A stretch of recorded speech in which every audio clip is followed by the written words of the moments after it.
Hello बच्चों, मेरी पाठशाला में आज आपका फिर स्वागत है। आज हम चैप्टर 7 मैथ्स कंपेयरिंग क्वांटिटीज़ उसमें हम समझेंगे कि सिंपल इंटरेस्ट और कंपाउंड इंटरेस्ट क्या होता है और उसे कैसे कैलकुलेट करते हैं। वैसे क्लास 7 में जब हमने वीडियोस बनाई थी इंटरेस्ट को लेके, तो तब मैंने आपको समझाया था कि इंटरेस्ट क्या चीज़ होती है और क्यों पे करना पड़ता है। थोड़ा सा फिर मैं आपको समझा देता हूँ, आपका रिवीजन हो जाएगा। मान लीजिए आपके पास अपना साइकिल नहीं है, तो आप एक शॉप पर जाते हैं जो साइकिल किराए पे देता है। तो आप उससे पूछते हैं, वो कहता है जी मैं आपको साइकिल अपनी किराए पे दे दूंगा, आपको 10 रुपये 1 घंटे के देने पड़ेंगे। तो आप उसकी साइकिल यूज़ करते हैं 1 घंटे के लिए, 1 घंटे के बाद उसको लौटा देते हैं, उसको 10 रुपये देते हैं। आपको 10 रुपये क्यों देने पड़े? क्योंकि आप उसकी साइकिल को यूज़ कर रहे हैं। उसकी साइकिल को यूज़ करने के लिए आपको उसका किराया देना पड़ता है। ठीक है। वैसे ही मान लीजिए आपके पास अपना घर नहीं है, तो आप किराए का घर लेते हो, मतलब किसी दूसरे व्यक्ति का घर आप यूज़ करते हैं रहने के लिए। तो जिसका घर है उसे किराया देना पड़ता है। तो वैसे ही पैसे को लेकर भी है। मान लीजिए एक व्यक्ति के पास 10,000 रुपये हैं और उसको एक बाइक लेनी है और बाइक की कीमत है 50,000 रुपये, तो उसको 40,000 रुपये चाहिए। तो वो बैंक में जाता है, तो बैंक कहता है ठीक है हम आपको 40,000 रुपये दे देंगे। तो कितने समय के लिए चाहिए आपको बताना पड़ेगा। तो उसके अनुसार वो बताएंगे कितना इस पे इंटरेस्ट लगेगा। क्यों इंटरेस्ट देना पड़ रहा है?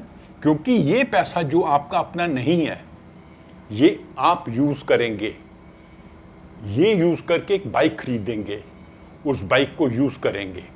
तो आप दूसरे के पैसे से बाइक खरीद रहे हैं, तो दूसरे के पैसे को यूज करने के लिए आपको इंटरेस्ट या ब्याज देना पड़ता है।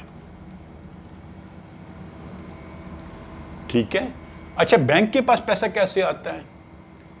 बैंक में आम लोग जाके अपना पैसा जमा करते हैं सेविंग्स अकाउंट में या फिक्स्ड डिपॉजिट अकाउंट में, तो बैंक उनको ब्याज देता है। क्यों ब्याज देता है? कि बैंक भी वो पैसा यूज करेगा। ये जो 40,000 रुपये आपने बैंक से लोन पे लिए हैं, ये किसी व्यक्ति के होंगे जो उसने जमा कर रखे होंगे अपने अकाउंट में। तो उसका पैसा बैंक आपको दे रहा है, इसलिए बैंक उसको इंटरेस्ट देगा जिसका पैसा है, और जिसको ये लोन पे दिया उसको इंटरेस्ट पे करेगा, उससे लेगा। तो जब हम पैसा जमा करते हैं बैंक में, पोस्ट ऑफिस में, तो हमें ब्याज मिलेगा। लेकिन बैंक वो पैसा किसी और को देता है तो उससे ब्याज लेगा। तो इंटरेस्ट हमें मिलता है अगर हमारा पैसा बैंक में जमा है, पोस्ट ऑफिस में जमा है, तो हमें इंटरेस्ट मिलेगा। और उस पैसे को जब बैंक किसी ऐसे व्यक्ति को देगा जिसे पैसों की ज़रूरत है, तो उस व्यक्ति से ब्याज लेगा। तो जैसे मैंने आपको एग्जाम्पल दिया था साइकिल का, साइकिल आपकी नहीं है, साइकिल उस साइकिल शॉप वाले की है, आप यूज़ कर रहे हैं इसलिए आपको किराया देना पड़ता है। वैसे ही ये पैसा आपका नहीं है, आपने बैंक से लोन पे लिया, लोन कहते हैं उधार, कर्ज। आपने बैंक से कर्ज लिया 40,000 रुपये, आपको बैंक को ब्याज देना पड़ेगा।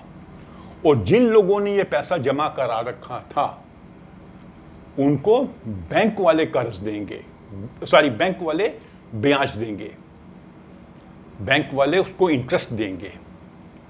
ठीक है। तो ये कॉन्सेप्ट है कि इंटरेस्ट होता क्या है और क्यों पे किया जाता है। तो अभी इंटरेस्ट 2 प्रकार का होता है। एक तो आपने सीख रखा है सिंपल इंटरेस्ट,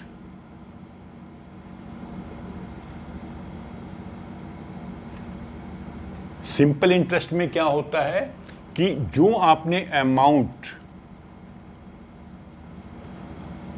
कर्ज लिया है, ठीक है, उसे कहते हैं प्रिंसिपल अमाउंट।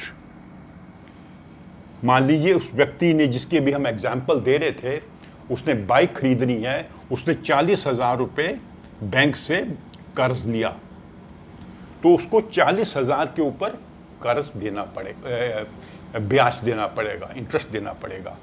दूसरा इसमें इंपॉर्टेंट क्या होता है, समय, कितने समय के लिए लिया है। मान लीजिए उसने 5 साल के लिए लिया है। और तीसरा होता है रेट ऑफ इंटरेस्ट, ब्याज किस दर पे लिया जाएगा। मान लीजिए 6% है, तो 6% का मतलब क्या होता है, 6% का मतलब होता है 100 रुपये के ऊपर 6 रुपये 1 साल के लिए। इसमें एक्चुअली लिखते भी हैं 6% पर एनम, पर एनम 1 साल का।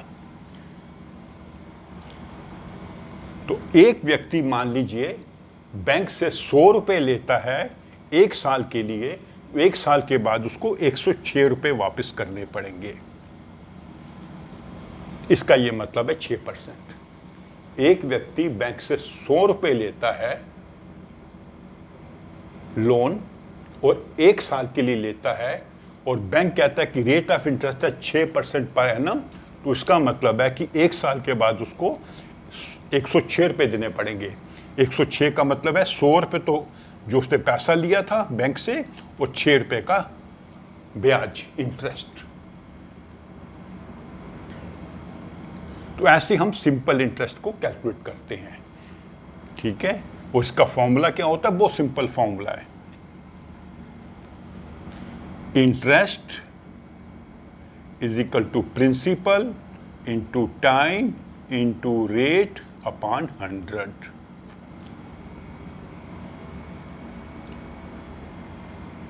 जितना, मान लीजिए इस व्यक्ति ने 40,000 रुपये लिया था